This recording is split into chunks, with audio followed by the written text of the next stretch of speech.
गर्मी में आंगन में पेड़ के नीचे खाने सोने वाला ससुराल। मौसम तो सही है, लेकिन लगता है कि आज बारिश हो जाएगी, और अगर बारिश हो गई तो फिर तो बाद में और भयंकर गर्मी पड़ेगी। इस बार का मौसम तो कुछ समझ ही नहीं आ रहा, कभी एकदम से गर्मी तो कभी एकदम से बारिश। पता नहीं भगवान क्या चाह रहे हैं। एक बड़े से पेड़ के नीचे खाट पर पोता पोती के साथ बैठे सरला और हरिंदर मौसम को लेकर बात कर रहे होते हैं। तभी पड़ोस में रहने वाली कमला नाम की एक औरत अपने 4-5 भेड़ बकरियों को लेकर इनके यहाँ आती है। अरे कमला बहन, बड़े दिनों बाद आई हो, बगल में रहकर हम तुम्हें याद नहीं आते हैं क्या? तुम्हें तो पता है कि मेरी 2 बेटियां थी, और अब जब से दोनों के हाथ पीले करे हैं तब से घर की सारी जिम्मेदारी मुझ पर आ चुकी है। उनके जाने के बाद मुझे ही सब करना पड़ता है। अभी इन बकरियों को चरा कर आ रही थी तो सोचा तुमसे भी मिल लूं। ये तो आपने बिल्कुल सही किया, मैं अभी चाय ही बना रही थी, पीकर जाइएगा। हम भी थोड़ी देर पहले ही अपनी बकरियों को चरा कर आए हैं। अब कमला भी सरला के साथ खाट पर बैठकर बातें करने लगती है। इस पेड़ के ऊपरी हिस्से में जहाँ सरला के परिवार की रसोई बनी थी, उस रसोई से सरला की बहू सरिता सबके लिए चाय लेकर सीढ़ियों से उतरते हुए नीचे आती है। गरम गरम चाय पीजिए। मैंने आपको देख लिया था तो इसीलिए आपकी चाय में अदरक नहीं डाली। आपके लिए मैंने गुड़ की इलायची वाली चाय बनाई है। तुम्हारी रसोई पूरे गांव की अनोखी रसोई है। तुमने तो पेड़ पर ही रसोई बना ली, और ऊपर वाले हिस्से में भी तुमने काफी बढ़िया बैठक बनाई है। जब मौसम अच्छा हो तब जाकर ऊपर बैठ जाओ। अब क्या करें कमला बहन, इस पेड़ से हमारा लगाव भी इतना है, इससे कई सारी यादें जुड़ी हैं हमारी। हमारे लिए तो ये हमारे परिवार का एक अहम सदस्य बन चुका है। वैसे मैंने सुना है कि शहर में आपके छोटे भाई के बच्चे वगैरह रहते हैं, वो लोग गांव नहीं आते क्या? बात तो उनसे होती रहती है, अब देखते हैं कि कब उन लोगों को यहाँ आना होता है। तो वहीं दूसरी तरफ शहर में उनके परिवार के कुछ लोग, आप हमें कब घुमाने ले चलोगे? पता है हमारे सभी दोस्त गर्मियों की छुट्टियां मनाने के लिए चले गए और अभी तक हम यहीं पर हैं। हम वैसे ही बहुत परेशान हैं, और परेशान मत करो। घर में फोन है, टैब है, वीडियो गेम है, उनसे जाकर क्यों नहीं खेलते? बाहर इतनी गर्मी में धूप में कहाँ जाओगे? पिछली बार भी आपने यही बोला था और कहीं घुमाने नहीं ले गए थे। हमें नहीं पता, हमें इन गर्मियों की छुट्टियों में कहीं घुमाने ले चलो। एक बार में समझ में नहीं आता क्या तुम दोनों को? अरे जब पैसे ही नहीं है तो कहाँ घुमाएंगे? जाओ अपने कमरे में। जिया और नैना की बात सुनकर पिंकी और रोहन उदास हो जाते हैं। तभी बाहर से उनके पति संदीप और अजय आते हैं। आगे आप लोग, क्या हुआ, कुछ बात बनी? नहीं, बात बनी। कोई भी हमें लोन देने के लिए तैयार नहीं है। लोन के लिए कुछ तो गिरवी रखना पड़ेगा, और ये घर तो पहले से ही गिरवी है। किसने कहा था नौकरी छोड़कर घर गिरवी रखकर अपना बिजनेस शुरू करने के लिए? जब भी इंसान बिजनेस शुरू करता है तो बैकअप में कुछ रखता है, लेकिन आपने तो कुछ भी नहीं रखा। मुझे तो ये डर रहता है कि कब ये छत हमसे छिन जाएगी, कहाँ जाएंगे? तो हमें क्या पता था ये सब हो जाएगा। सोचा था बिजनेस शुरू करेंगे तो ज्यादा से ज्यादा पैसा कमाएंगे, लेकिन जब से बिजनेस शुरू किया है तब से बस पैसे जा ही रहे हैं। अजय और संदीप ने तो 2 महीने पहले अपनी नौकरी छोड़कर बिजनेस शुरू करने के लिए अपना घर तक गिरवी रख दिया था। शुरुआत के कुछ समय तो उनका बिजनेस अच्छा चला, लेकिन धीरे धीरे लॉस की वजह से उनका पैसा चला गया, और अब आखिर में ऐसी नौबत आ जाती है कि उन लोगों को खुद नहीं पता होता कि कब उनके सिर से ये छत छिन जाएगी। इसी तरह दिन गुजरता है, और रात को जब सब खाना खा रहे होते हैं, रोहन, पिंकी, तुम दोनों खाना क्यों नहीं खा रहे हो? आज तो तुम्हारी पसंद की सब्जी बनी है, फिर भी। हमें नहीं खाना, हम भूखे रहेंगे। हाँ तो रहो भूखे। अरे जब पैसे नहीं है तो कहाँ से तुम्हें घुमा कर लेकर आए? यहाँ ये डर है कि कल को राशन खत्म हो गया तो क्या होगा, और इन लोगों को घूमने की पड़ी है। हमारे टाइम पर ऐसा क्यों होता है? पिछली साल भी आप लोग हमें कहीं घुमाने नहीं ले गए थे। वैसे बच्चे कह तो सही रहे हैं, अगर हम लोग कुछ ही दिनों के लिए कहीं बाहर चले जाएं तो हो सकता है कि हमारा मूड फ्रेश हो, और उसके बाद हम अच्छे से अपने बिजनेस को कंटिन्यू कर पाएं। लेकिन हम लोग जाएंगे कहाँ? हर जगह तो पैसा लगता है। ऐसी कोई जगह नहीं है जहाँ जाने के लिए हमारा पैसा ना लगे। जिया की बात सुनकर अजय और संदीप एक दूसरे को देखने लगते हैं, जिसे देखकर नैना, आप लोगों के मन में जो चल रहा है ना, उसे मन में ही रखिए, क्योंकि हम तो वहाँ जाने से रहे। अरे तो कोई और जगह है जहाँ हम जाएं और हमारा पैसा ज्यादा खर्च न हो। गांव से अच्छी और कोई जगह नहीं है। जब भी ताई ताऊ जी से बात होती है तो वो हमेशा एक ही चीज का ताना मारते हैं कि हम शहर जाकर उन्हें भूल गए, इसी बहाने उन लोगों से भी मिल लेंगे। हम गांव जा रहे हैं, गांव में तो बहुत मजा आता है। ये सिर्फ कहने की बात है, वरना गांव में कोई मजा नहीं आता।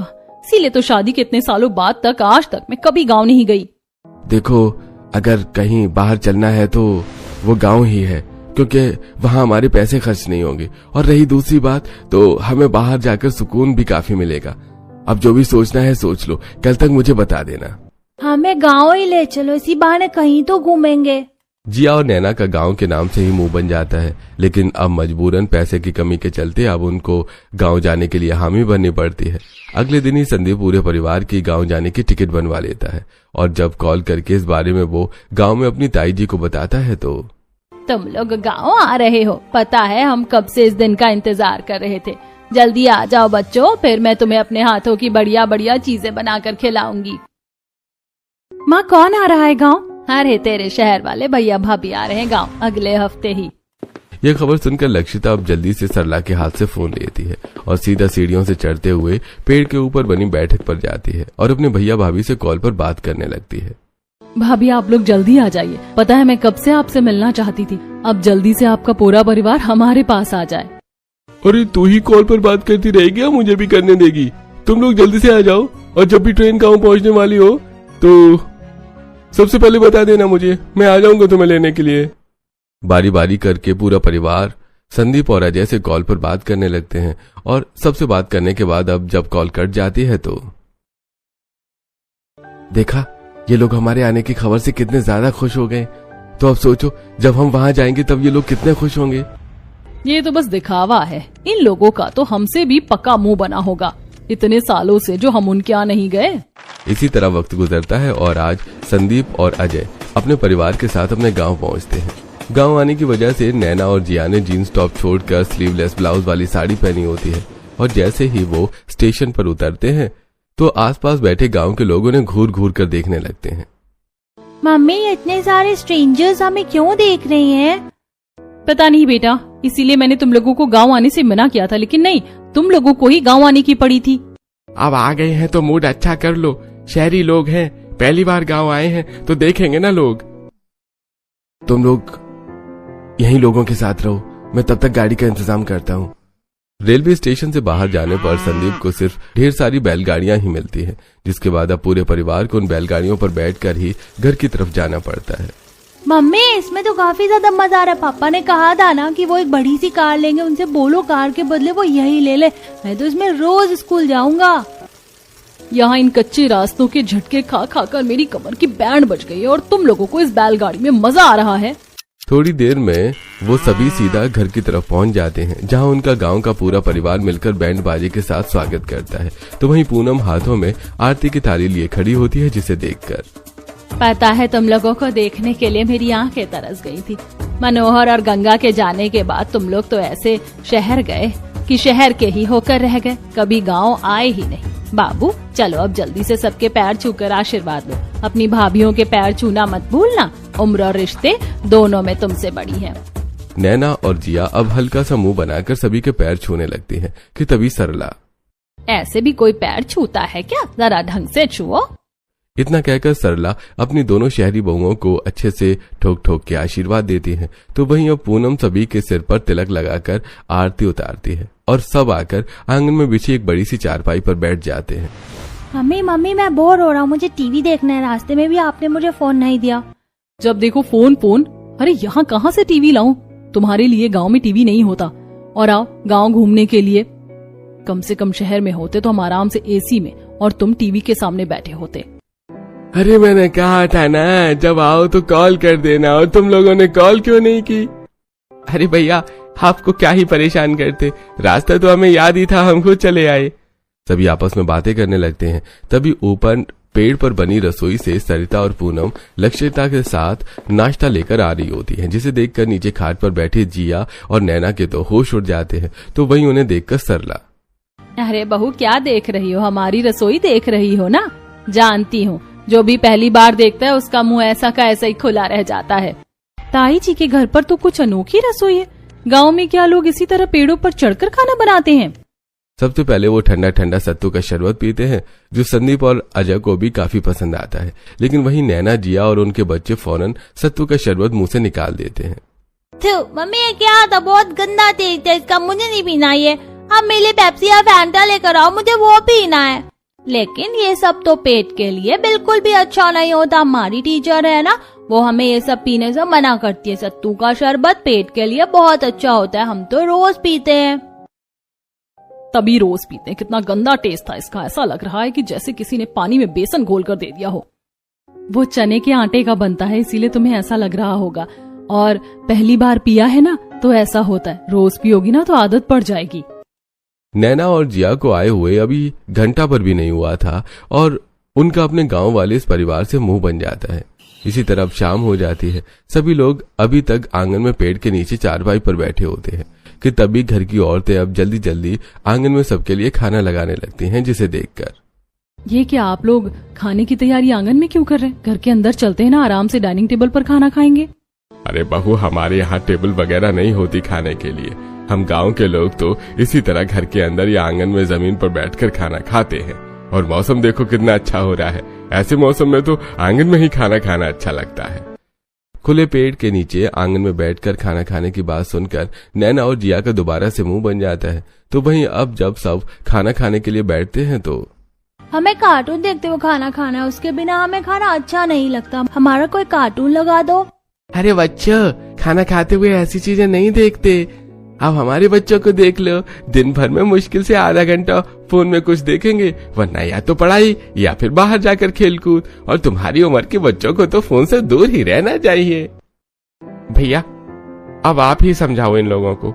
मैं तो समझा कर थक गया हूँ। जैसे ये बच्चे हैं वैसे इनकी माँ है, दोनों ही हमेशा फोन में घुसी रहती हैं। अजय की ऐसी बातें सुनकर नैना और जिया का मुंह बन जाता है और एक दूसरे के कान में खुसर पुसर करते हुए, इन लोगों की जुबान कुछ ज्यादा ही नहीं चल रही है। अकेले में मिले तब बताऊंगी इन्हें मैं। मेरा तो ये खाना खाने का मन ही नहीं कर रहा। देखो ना कितना सादा है, ऊपर से पता नहीं किस किस तरह की सब्जी बना दी है। अरे जिया, नैना, तुम दोनों खाना क्यों नहीं खा रही हो? शर्माओ मत, लगता है तुम्हें और सब्जी चाहिए, मैं और डाल देती हूँ। सरिता नैना और जिया की प्लेट को भर देती है। तो वहीं अब आंगन में इस तरह पेड़ के नीचे खुले में बैठकर खाना खाने के बाद अब वो सभी मिलकर बिस्तर लगाने लगते हैं, जिसे देखकर आप लोग बिस्तर आंगन में क्यों लगा रहे हैं? ये मत बोलिएगा कि जिस तरह हमने आंगन में बैठकर पेड़ के नीचे खाना खाया उसी तरह अब हमें सोना भी होगा। अरे भाभी, आप तो बड़ी समझदार हो। सही कहा आपने, हम इसी तरह आंगन में सोते हैं। और फिक्र मत करिए, हम आपके लिए मच्छरदानी भी लगा देंगे, जिससे मच्छर परेशान नहीं करेंगे आपको। जिया और नैना को गुस्सा तो बहुत आता है। मच्छरदानी लगाकर लेटने से मच्छर तो नहीं काटते, लेकिन जमीन पर चल रही चींटियां उन्हें काटने से खुद को रोक नहीं पाती। क्या मुसीबत है, पहले तो इतनी सड़ी गर्मी में हमें इस गांव में आना पड़ा, फिर ना जाने क्या क्या उल्टा सीधा खाया और अब इस तरह खुले में ऐसे सोना पड़ रहा है।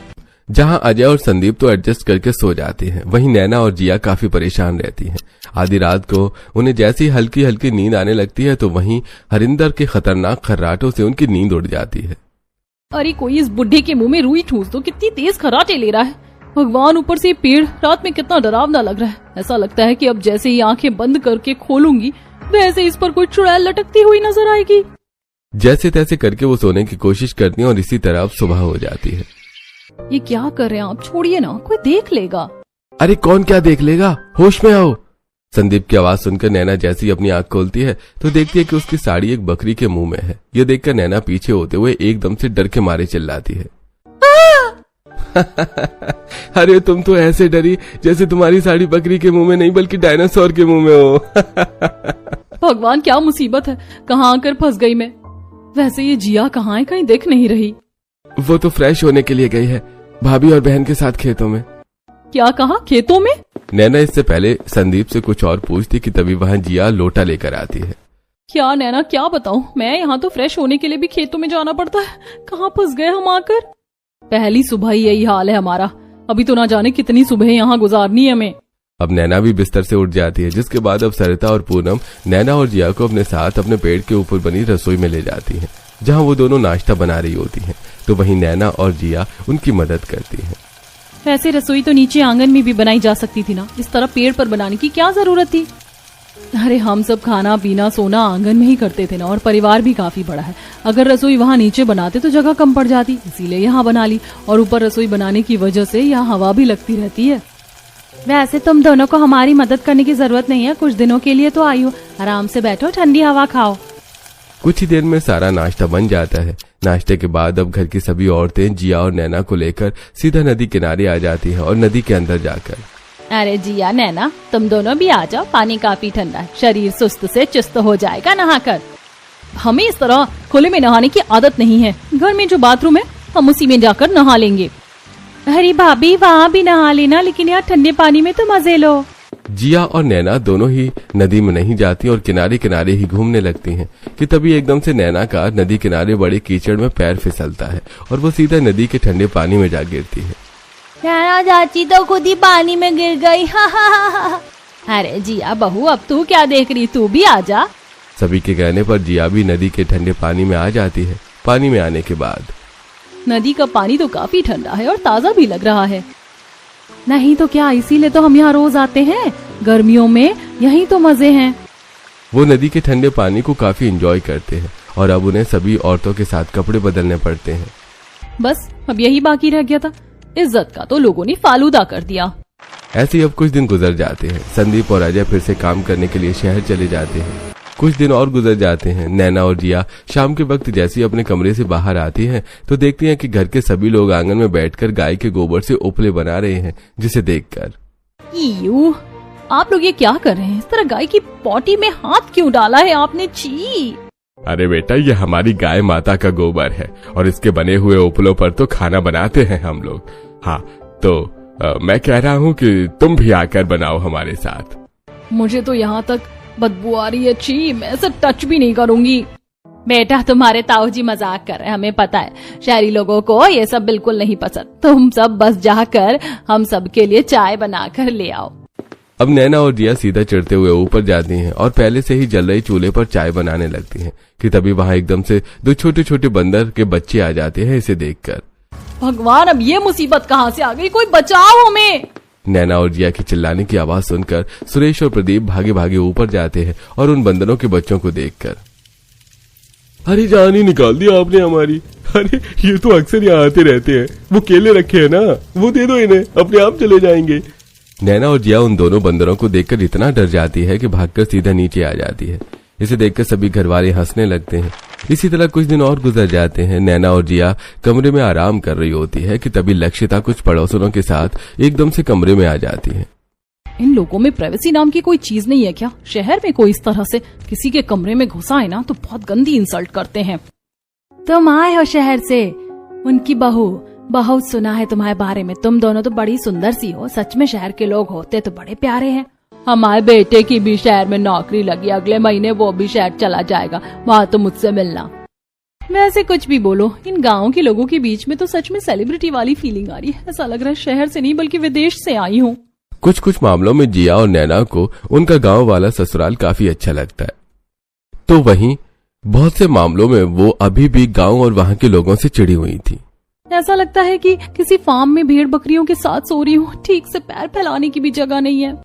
आज फिर से सबके साथ आंगन में इस तरह खुले में सोने की वजह से जिया काफी परेशान हो रही थी कि तभी जिया के बगल में सो रही उसकी जेठानी एकदम से पाद छोड़ती है, जिसकी बदबू सूंघकर, हाय हाय कितनी गंदी बदबू है, ऐसा लग रहा है कि मेरी नाक के 4 बाल जल गए हो, छी। इधर जिया बदबू से परेशान होती है तो वहीं दूसरी तरफ नैना गुस्से में शालू के पेट पर तेज लात मार देती है।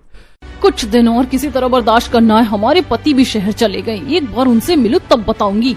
नैना और जिया जैसे तैसे करके अपने गुस्से को शांत करके गांव में एडजस्ट करने की कोशिश कर रहे थे। ऐसे ही एक दिन, अरे पिंकी, रोहन, दोनों कब से खेल रहे हो? थके नहीं हो आज तुम दोनों? नहीं, हमें बहुत मजा आ रहा है। शहर में तो कोई हमारे साथ खेलता ही नहीं था, लेकिन गांव में हमारे कितने दोस्त बन गए।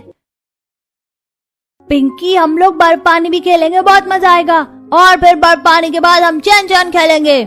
पता नहीं बच्चे शहर से गांव में आकर कौन कौन से गेम सीख गए, लेकिन अच्छा है कम से कम यहाँ ये थोड़ी भागम दौड़ी तो कर रहे हैं, वरना शहर में तो टैब और फोन से इनका ध्यान ही नहीं हटता था। अब कुछ दिन और गुजरते हैं और आज नैना और जिया अपनी ताई सास और भाभीयों के साथ मिलकर खाना बनाने में मदद करती हैं। पूनम और सरिता गर्मा गर्म रोटियां बना रही थी तो वहीं नैना और जिया ले जाकर सभी को आंगन में रोटियां परोस रही होती हैं। भगवान कितना खाते हैं ये लोग, 4 चक्कर लगवा दिए, मेरे तो पैरों में दर्द शुरू हो गया। इधर नैना रोटी परोस रही होती है तो वहीं जिया सबको सब्जी डाल रही होती है। अरे जिया बहू, अंदर कमरे में दही की हांडी टंगी होगी, उसमें से सबके लिए दही ले आ। जिया अब कमरे में जाती है और जैसे उस टंगी हुई हांडी से दही निकालने लगती है कि तभी गलती से जिया सारा दही अपने ऊपर ही उड़ेल लेती है। मम्मी पापा, ये कहाँ आ गई मैं? बेचारी जिया जैसे तैसे करके खुद को साफ करती है। ऐसे कुछ दिन गुजर जाते हैं और आज पूरे परिवार वाले दिन के समय खेतों में जाते हैं, जहां प्रदीप और सुरेश सबके लिए ढेर सारे गन्ने लेकर आते हैं। तो वहीं रजत और शालू फुर्ती से पेड़ पर चढ़कर ढेर सारी कच्ची कैरी तोड़कर नीचे फेंकते हैं और सभी पेड़ की छांव में बैठकर गन्ने और केरियां खाते हैं। ये कच्ची कैरियां तो खाने में बड़ी चटपटी लग रही है, मैं एक और खाऊंगी। अभी तो आपने कच्ची कैरी की बनी हुई चटनी नहीं खाई है, सिलबट्टे पर बढ़िया चटनी बनती है, आज वही बनाऊंगी आपके लिए। अब गन्ने और केरियां खाने में लगे होते हैं सब, तो वहीं हरिंदर एक बड़े से पेड़ पर झूला लगा देता है। अरे खाना पीना हो गया हो तो आओ आकर झूला झूलो।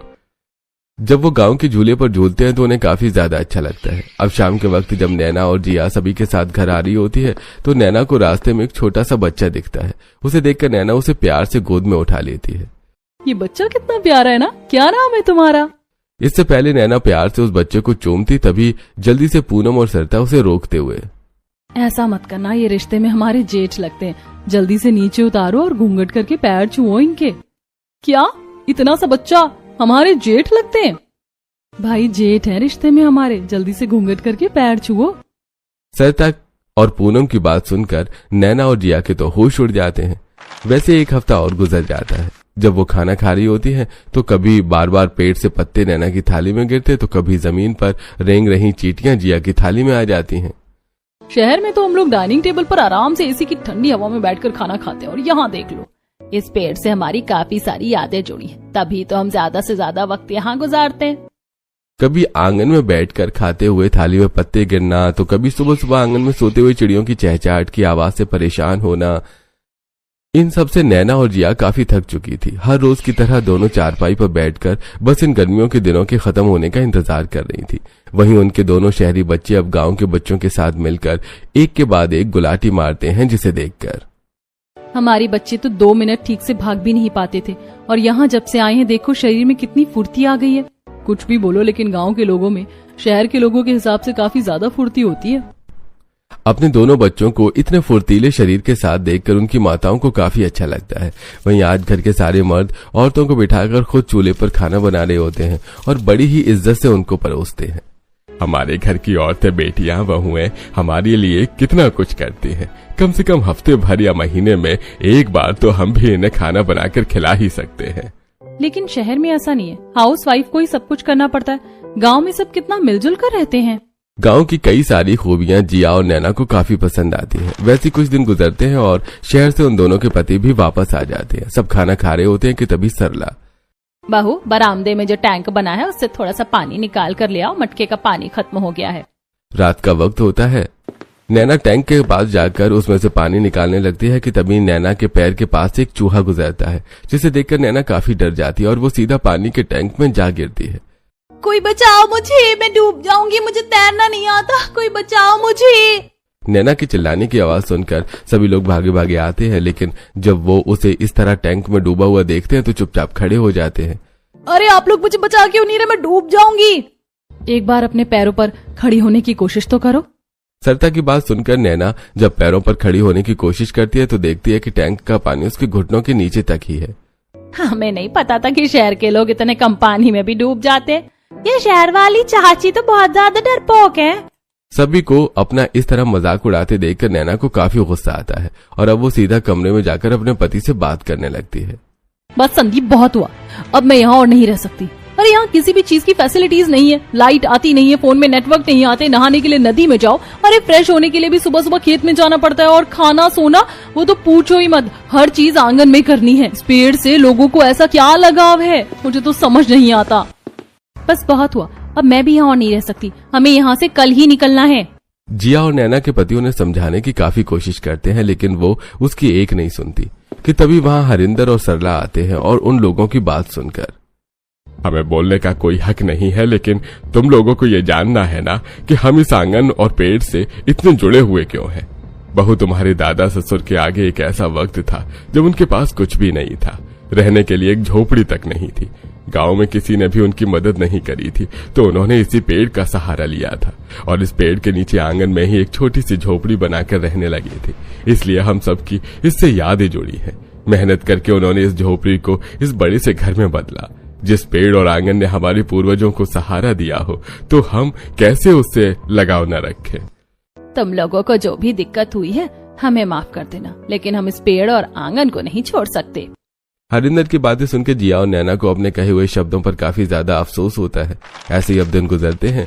आज जिया और नैना जब अपनी भारी साड़ियों की बजाय शहर के नॉर्मल जीन्स टॉप में आसपास घूम रही होती हैं, तो कुछ पड़ोस की औरतें सरला के पास आकर, तुम्हारी ये टेरी बहुएं तो कैसे गंदे गंदे कपड़े पहनकर घूमती हैं। अरे हमारे घर की बहू बेटियां देखेंगी तो क्या असर पड़ेगा उन पर।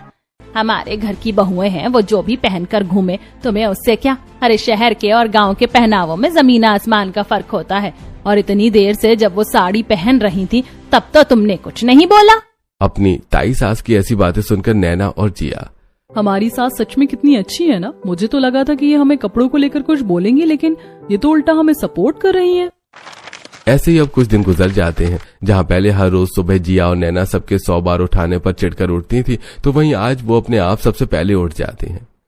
आज पहली बार टाइम से पहले इतनी सुबह सुबह मेरी आंख खुल गई, वरना शहर में तो 4-4 बार का अलार्म लगा कर रखना पड़ता था। गांव आने का कुछ तो फायदा हुआ है, कम से कम अब आंखें तो टाइम पर खुलने लगी हैं।